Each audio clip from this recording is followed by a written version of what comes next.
In fiction, authors often rely on a certain level of suspension of disbelief. Whether it's to keep the pacing tight or avoid getting tangled in narrative weeds, some details are left out, either because they're irrelevant or because the author simply didn't care. Some authors craft intricate backstories for every setting. They carefully select which bits to reveal while releasing bonus material later. Others, they're just praying you don't start asking too many questions. Naoko Takeuchi wasn't expecting you to ask those questions, but I sure did. Because today I'm tackling the age-old question no one, and I mean no one, was supposed to ask.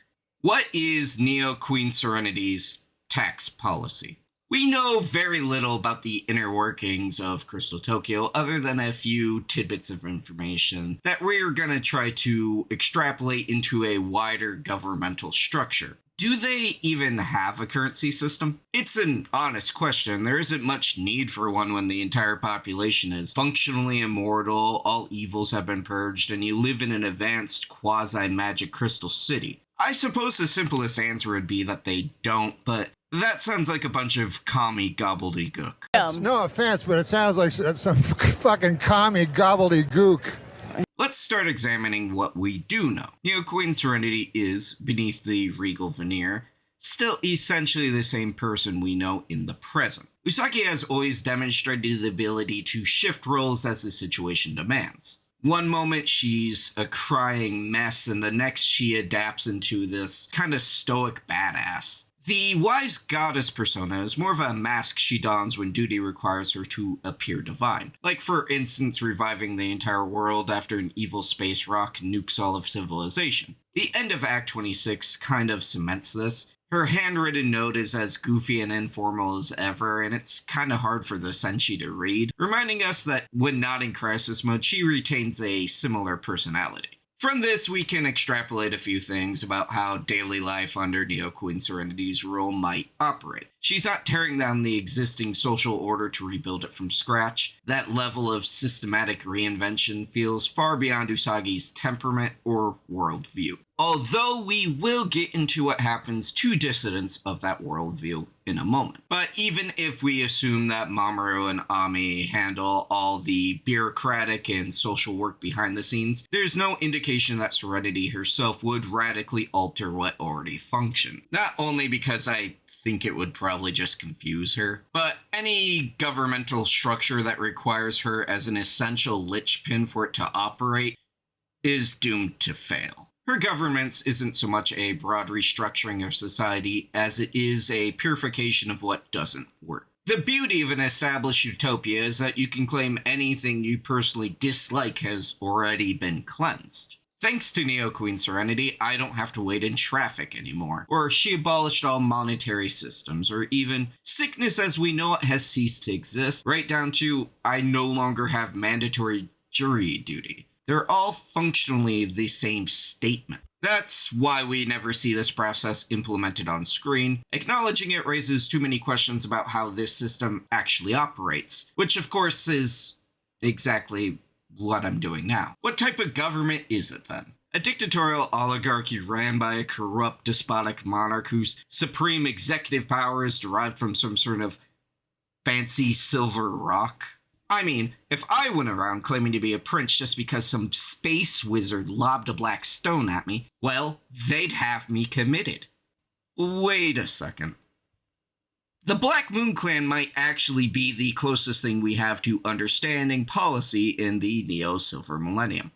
It doesn't help that the same man is responsible for both major insurrections against Crystal Tokyo, but the first of those, I'll call it the Death Phantom incident, lacks much of the nuance and is really just a dick move on his part. The gist of it is he brainwashes the population to create chaos like he's pulling a Cream Mataria routine. The second outing has a bit more of an ideological angle, which is that the Silver Crystal gives all the residents virtual immortality, which they view as unnatural as humans are supposed to age and die. Granted, it's a terrible reason to want to overthrow a government, like, things are a little too nice around here. Oh, I know, let's listen to that guy exiled on that forbidden planet. How do you manage to pull that stunt? Does Wiseman have a podcast? I don't like them putting chemicals in the water that turn the friggin' frogs gay.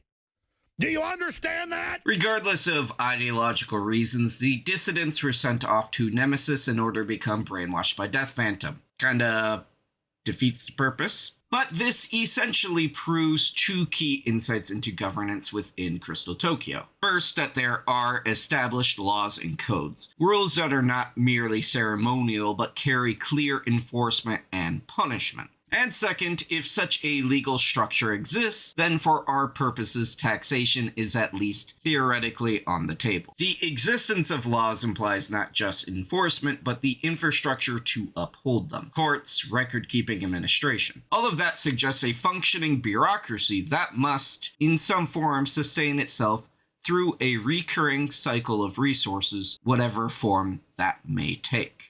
There would also have to be people involved, since Neo-Queen Serenity is clearly not omniscient. She didn't even realize her daughter had absconded with a national treasure. And while the other Senshi could theoretically serve as enforcers of this peace, there are still a lot of people on the planet, and none of them are dying. That means a population in constant surplus, one that would require administrative oversight on a massive scale. Oh yeah, and the moon is inhabited during this time period as well, at least within the manga. What does all of this mean? What does any of this have to do with taxation? Before I answer those questions, let me posit my own. How well do you understand Japanese political structures? For most of Japan's history, the emperor didn't function as a bureaucratic or political leader, but as a spiritual one. Foreign observers often picked up on this distinction. The Dutch during the Edo period even described the emperor as more of a high priest than a king, noting that the real political authority rested with the shogunate while the emperor embodied divine continuity and moral legitimacy. Given what we know about Neo-Queen Serenity, this seems to track with her central function as a governmental figurehead. She isn't making political or bureaucratic decisions, she operates as a spiritual leader, focusing on safeguarding the moral integrity of her society from malicious interlopers, which in this case is quite literally the embodiment of chaos. The laws of the Neo-Silver Millennium seem to be codified almost entirely around morality and the obedience to divine authority, with the only true punishment being exclusion from the blessings of the Silver Crystal, which, I will remind you, is exactly what those idiots wanted. So who makes the bureaucratic decisions? Well, much like in ancient Japan, those responsibilities would fall to highly trusted advisors, and would you look at that, Neo-Queen Serenity has those as well. The inner Senshi function more as high-ranking administrative officials, mirroring the courtly and bureaucratic posts that historically surrounded the emperor.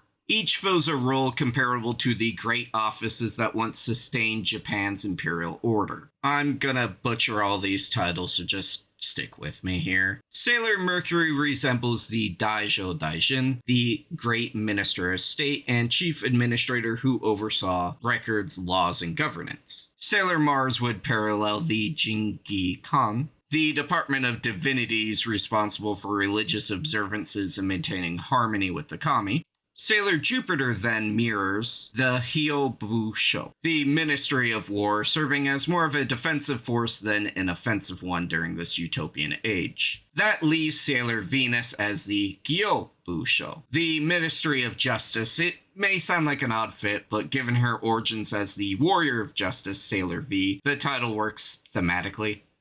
She'd make a fine Minister of Foreign Affairs, but historically speaking, Japan wasn't too big on that. And neither is Neo-Queen Serenity, since she controls the entire planet. So that leaves Mamoru, or King Endymion, or shouldn't that be Neo-King Endymion? I'd argue he serves a much more substantive role than simply advisory. Within the Japanese political framework, I believe he aligns more closely with the Kanpako, a chief regent who conveyed policy and mediated between the divine authority of the emperor and the bureaucracy underneath. Endymion isn't the ruler, but the interpreter of the ruler's will, the one who translates Serenity's divine idealism to something that actually functions. If you wanted to scale him upward, we could easily say he fits the role of a shogun, the literal axis of power enforcing the divine will in practical worldly terms, although historically the title of shogun would place a far greater emphasis on Mamoru's political power. I think he and Neo-Queen Serenity would share their responsibilities rather evenly. His role complements her. She governs through divinity and moral authority, while he sustains that authority through practical governance. Together, they balance each other out, and I think that's called relationship goals. The next bit is pure conjecture on my part, but I think the local municipalities would function on a system not unlike Japan's modern Diet, with elected officials representing the populace. These officials would report upwards through regional and national channels, eventually reaching a prime minister who serves as the intermediary between the people and the throne, receiving counsel from either the senshi or the king himself. It's a structure that blends modern democratic bureaucracy with the rebooted Imperial Japanese system, which, in fairness, is probably the only way a system like Crystal Tokyo could theoretically work. Again, I don't see Usagi completely uprooting the established order, and since actual political power doesn't exist within this framework, corruption really wouldn't be a factor. Now, if you think my entire comparison to ancient Japanese political structures is complete speculative nonsense, I do have one major canonical thread to kinda tie it together. The Outer Senshi's talismans. The talismans, the Space Sword, Deep Aqua Mirror, and Garnet Orb, are all direct parallels to the imperial regalia of Japan, the ceremonial emblems of the emperor's divine authority. While they don't serve that purpose within the manga, and the Outer Senshi, save for Pluto, weren't even conceived when this arc was written, it still highlights how Naoko Takeuchi often blends elements of Japanese culture, symbolism, and governance into her fictional cosmology. The anime, however, did use them that way, so if I wanted to be less intellectually honest, I could have absolutely framed it as such. So, much like every modern-day politician, we have to ask, where are those tax dollars going? That's my spicy joke for the day. Don't cancel me, I got so much to live for. But on a philosophical level, what are those tax dollars? Is there even a currency system to tax? Is there a creation of goods and trade to tax? What merits value in a world where your most basic needs are inherently met, where suffering, scarcity, and even death have been erased from the equation? I'm assuming you don't call Sailor Mercury when the toilet's clogged, so there must be some form of specialization and division of labor. But what motivates the plumber to keep unclogging pipes and killing turtles all day when they could just easily spend their free time watching videos on my channel? What would earning that money even get you? Double immortality? I'm just focused on what I'm going to do with my mortality. Joke's on you, I'm getting double immortality. Let's say money exists and it's taxed. What does it actually mean to owe something to your benevolent ruler who truly wants nothing from you? Do you pay a little tithe to the moon goddess blessing you with eternal life? Do you pray? I don't think I'm equipped to answer any of those questions. I make Sailor Moon videos on the internet.